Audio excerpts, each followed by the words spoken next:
So here we are at long last, probably the most hotly anticipated series Rooster Teeth has ever developed, right up there with Fallout 3 and Duke Nukem Forever in terms of projects that were in development for so long that the legend itself was more noticeable than whatever the actual project was. This was first talked about, I think, back in 2011 with a massive scene shot at RTX 2012, and after that it was mentions and other odds and ends scattered throughout the next 4 years. I remember going to RTX 2014 and seeing some promotional images that showed Joel and some other dude for day 5. So clearly they already had some of it shot and in the can before we got, well, the version that we got. Which kind of makes me curious about that original cut. I really would like to see it. The story is this. An epidemic has occurred where people die if they fall asleep. As the 5th day of this disaster proceeds, a small band of ordinary folks set out to try and find the point of origin, and hopefully a cure before their bodies completely shut down and they fall asleep for good. I think the biggest worry going into this show is that this really was going to become a Duke Nukem Forever situation, where the joke goes from being will Day 5 ever get made to should Day 5 ever get made. 5 years is a long time to wait for any project, much less one that had virtually no information given on it other than you fall asleep, you die. It would have been really easy for Rooster Teeth to just say, sorry, this didn't work out, and completely drop it, but no, like with Strangerhood Season 2, which is probably better off being forgotten about, they actually finally put it out. Well, sort of. The big black mark for this show is that, aside from the first episode, you can only view this series if you're a sponsor on the website, or a first member, or whatever they're calling it nowadays. Which, if that's not a massive fist to the balls to the general audience that was anticipating this for years, I'm not sure what is. I get that they're trying to really push the website and provide more content to give a better incentive to, you know, actually use the hot mess that is the Rooster Teeth website these days, which is all fine and good, except maybe don't do a project that's taken half a decade to get out. Start with that Crunch Time show. That seems like a good start.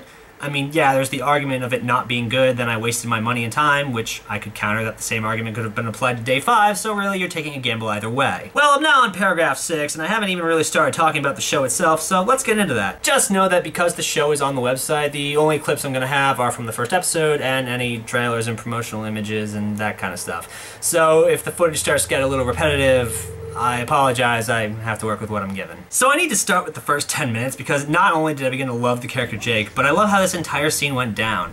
It's one guy playing off himself for 10 minutes straight, no one else. He's such a charismatic actor that you immediately take a liking to him even though he's a drugged out lowlife. It's tough to carry a scene for that long by yourself, and by God, this man does brilliantly. It's like a Shaun of the Dead situation, although whereas Shaun of the Dead stayed pretty consistently silly and goofy to the end, this one, not so much. Although I have to ask, how is that phone still working after 24 hours of no charge? I can't get an iPhone through a whole day with at least half the battery going. Especially now that Pokemon Go is out, fucking forget it. As for the rest of the acting, it's pretty solid across the board, mostly because they got actual actors to star in their show this time around, instead of the usual suspects from Rooster Teeth. These actors have appeared in things such as Walking Dead and Veronica Mars and other relatively high-profile productions. Which isn't to say that the Rooster Teeth people don't pop in here and there, but for the most part they're just background characters, with 1 or 2 noticeable exceptions. But there were no performances that I had real umbrage with or that I didn't enjoy. They put together a pretty solid cast for this one. And the chemistry between them all is really good. Jake and Sam have probably the best faux sibling relationship I've seen in a long while that is just a joy to watch every time they're on screen together. Jake and Allie have a relationship built on a shaky mutual trust and the obvious Jake wanting in her pants, but to his credit it's pretty downplayed, which I appreciate. Ellis doesn't really have much chance to jive with the main cast, given that they're all only together for an episode and a half maybe, but he's very much the hero of this tale, leading the charge to find the cure in the face of overwhelming odds. On their own, Jake's charisma and deadpan humor just carries the show through a lot of the more tense moments. Sam brings a sort of innocence that comes with having a child character, but also a hint of wisdom at having to grow up maybe a little sooner than he should have. Allie is a goddess in just about every regard, brains, beauty, personality, all of it. And if I was in the middle of an apocalypse with Ellis, I would know everything would be okie dokie because that man gets shit done. And although he's only in the 1 episode, I have to give Best Performance Award to Joel Heyman for giving probably the most heart-wrenching performance of a man trying to grant a woman's last wish before she goes to sleep. It's easy to forget because of his goofy personality, but Joel is a professional actor. For a time, he did manage to make a career in LA off acting and no other side jobs like waiting tables and whatnot. And let me tell you, in case you're not aware, that's a really hard thing to do. But Joel reminds us that there's a reason his performance among the originals have always been the best, and now seeing him in a much more serious role, we really get to see him shine. The tone is just right. This isn't a comedy with drama elements, this is a drama with comedy elements, and that's what makes it work. If Rooster Teeth had just gone about it with their usual way, it probably would have ended up as a disaster, but because Josh and Chris were willing to sacrifice humor for story, it works beautifully. The atmosphere is tense, at times claustrophobic, at times lonely when you see just how empty this world is with all of its inhabitants dead. Like, there are no animals because they all died, not even the moans of the undead, there's just silence.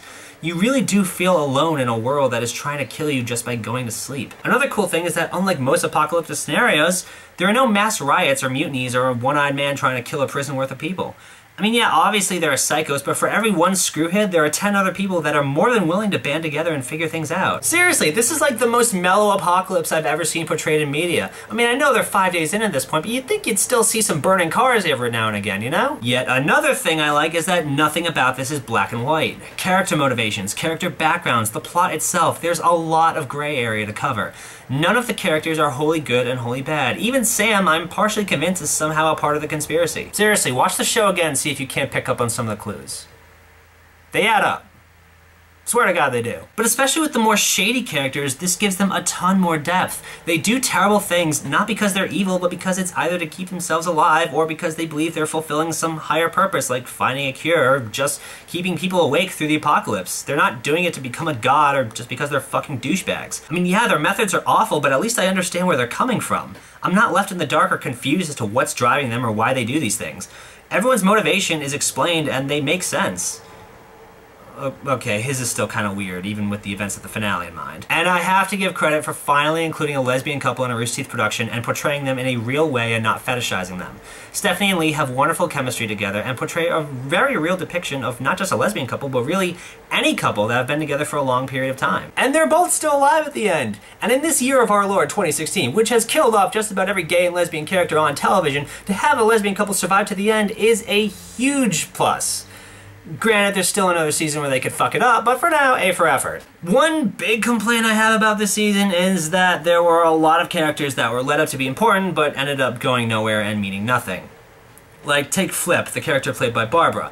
She's cool, she's interesting, she's attractive as all hell, but if you took her scene out of the episode entirely, I don't think you would have to change a single line of dialogue. Just start the scene where Jake hallucinates his sister.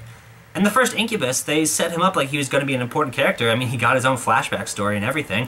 And he probably could have been a really cool recurring villain, but ultimately he just kills a couple people and then dies and that's it. He's just meant to be more of an introduction to the Incubi, which don't really get utilized all that much anyway. And then there's this guy at the end who, in episode 5, you think is going to completely destroy everything and kill everyone. There's going to be this whole assault on Precinct 13 thing, but then he just dies. He gets introduced out of nowhere, his backstory is briefly told, and he gets no resolution for it. He's inconsequential in the grand scheme, merely a plot device to get Jake and the others out of that building. I mean, you set him up and he just kind of disappoints. And the character's name was Slade. I'm just saying, if I heard a man named Slade was coming to shoot at my hospital, I'd be running for the fucking hills. There's no real villain in the show. I mean, yeah, there are some evil characters, but they don't really mean anything. Like, there's no Governor or Negan type character to really captivate your interest. They show up, they do their thing, and then they die and the world goes on as if they never mattered. There's one character that looks like they're going to be a pretty cool recurring villain, but that character is not revealed to be a recurring villain until the last 30 seconds of the season. And even then, I had already kind of suspected she wasn't on the level. Put it this way, you really can't trust a girl that's lugging around a giant 50 cal sniper rifle, you know what I mean? Also, apparently in this world, having no sleep means your body can heal off any and all wounds without consequence. Seriously, watch it again if you don't believe me. Jake gets stabbed in the leg with a screwdriver at one point. Allie spends 3/4 of an episode with a giant gash on her forehead, but by the next episode, they're completely fine. No blood, no limp, even though he's clearly shown limping in the pilot. There's not even a scar on her forehead. I'm just saying, if their bodies are really shutting down due to sleep deprivation, wouldn't the injuries get, more pronounced instead of disappearing completely?